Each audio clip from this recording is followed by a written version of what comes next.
So first off, what you're going to do is, if you want to take the regulator off, you just simply unscrew. It pops right off. Then you can just unscrew the reg. Okay. So now you have this right here. Next, what we're going to do is we're going to take the ASA off. Smaller Allen key here. Oops, none of these fit. I have to get a big one. Unscrew them all the way. You just have to loosen them up.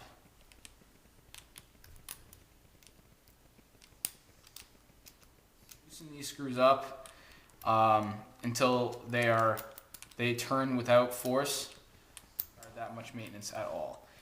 So here you go. The ASA slides off. Okay.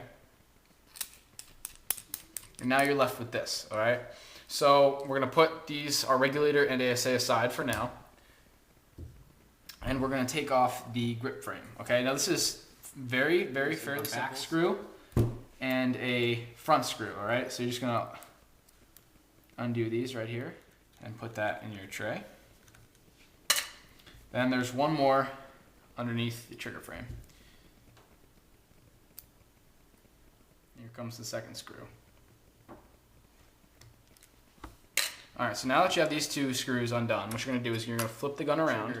Should be extremely loose and should kind of fall out a little. That is completely normal. The trigger is magnetic, so it is completely normal for that to happen. Now what you're gonna do is you're going to unscrew the right side of the grips. Okay, so now once you have this side of the grips unscrewed, you should see one wire, a black and red wire that connects the solenoid to the board. What you're going to do is you're going to grab it by the clasp and gently unplug it. Okay, so that's fairly simple. Next, what you should see is two pairs of ribbon eyes. These are the eyes. Now, to take these off, you have to be very careful. Okay, so what you want to do is just grab it as close to the connector as possible. Your solenoid wire and your eye harness is disconnected. You can just gently remove the frame from the body.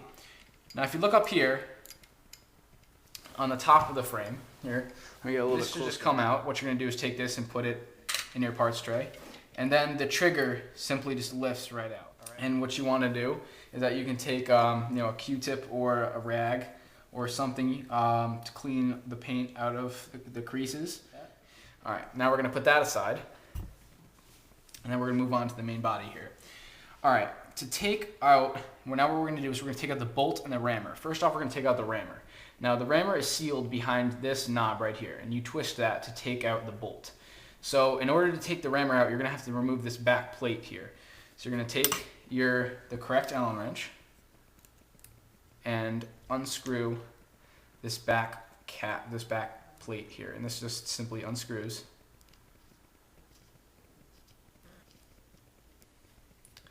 Okay, here it is. Then you just knock the screw out, put that in your parts tray. Then we're going to put this aside. Now what you have here is this is the solenoid plate right here, and this is your rammer. There should be a small pin at the bottom of the gun that has a little groove through your fingers. What you want to do is just slide this pin out. All right, here's the pin. You want to be very careful not to lose any of these pins. There's 1, 2, 3 pins underneath the gun, and you want to be very careful not to lose them. Now what you can do is that... Okay, so out comes the bolt. Here's the bolt. Now what you can do is pull out the rammer. Okay, now here's the rammer. Okay. Now in order to lubricate this, what you want to do is simply just wipe off all the old lubricant. As you see, there's some black lubricant around here. You just want to wipe it all off and clean. Okay, this is not that dirty. So next, what you want to do is take your lubricant of choice and lubricate the O-rings. You want to lubricate them well, because this is the main moving part in the gun. So you just want to get the O-rings.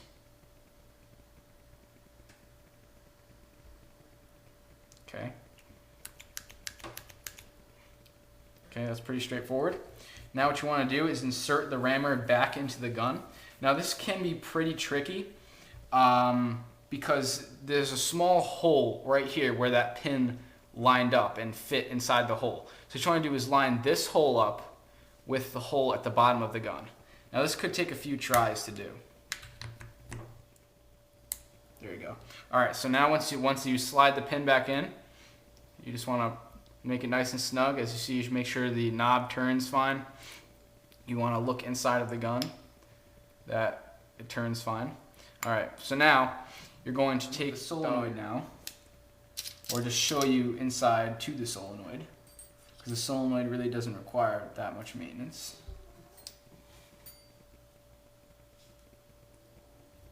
A little bit bigger.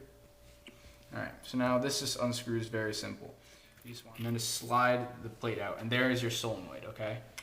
What you want to do is solenoid has multiple places to line up, okay? You want it to be lined up inside of here. Now, if this was dirty, you could clean underneath the solenoid. You can clean around it, and it's very, very quickly accessible. Oops, my pin just fell out. Okay, so now you're just going to slide this back on. This just slides right on, very simple. We're just going to screw it back down. Just make it snug. And you want to make sure that the cap is flush on the back. Okay? So now what we're going to do is we are going to, oh, my pin fell out. Put the back cap head on it so it's distinct from the other ones. And this just slides right into the hole right there. And you want to tighten. So now we're just going to lubricate the bolts and slide it back into the gun. This is probably the easiest part of maintenance. And this is probably the only real maintenance that you would have to do every once in a while. You just want to get the bolt and lubricate it around the gas holes over here and everything. So you just want to lubricate it, slide it back into the gun, make sure it's flush, and then once you put it back in, you just want to turn the back. There we go. All right. Okay. My pin fell out again. All right, so now what we're going to do is we're going to take off the eyes and the magno valve, okay, or the magno ram. And this is also very simple. You just want to get an Allen wrench and unscrew the top up here.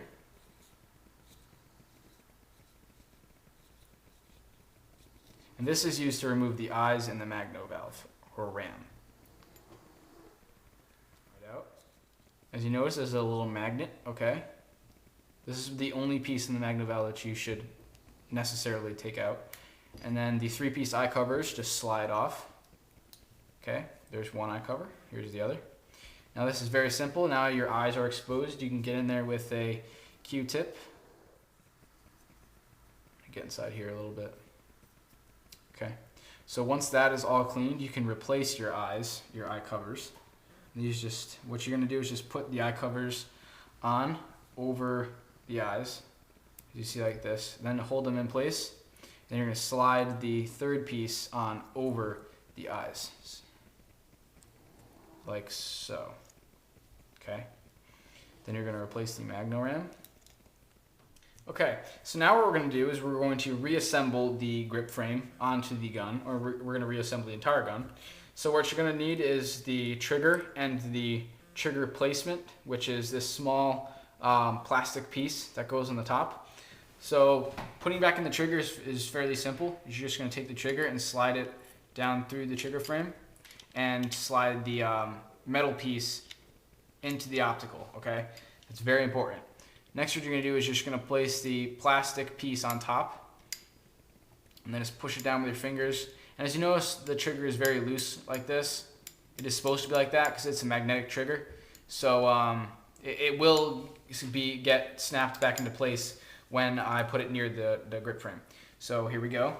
We're gonna put it, lift up the ribbons and the solenoid wire. And then it should snap back on, as you notice. The trigger is nice and snappy again. Then we're gonna place our frame screws back into the mic.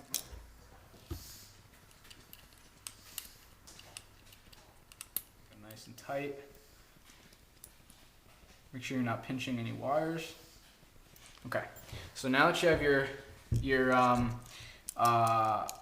your frame back on your main body, what you're going to do is reconnect the solenoid harness. Okay, you're just going to push that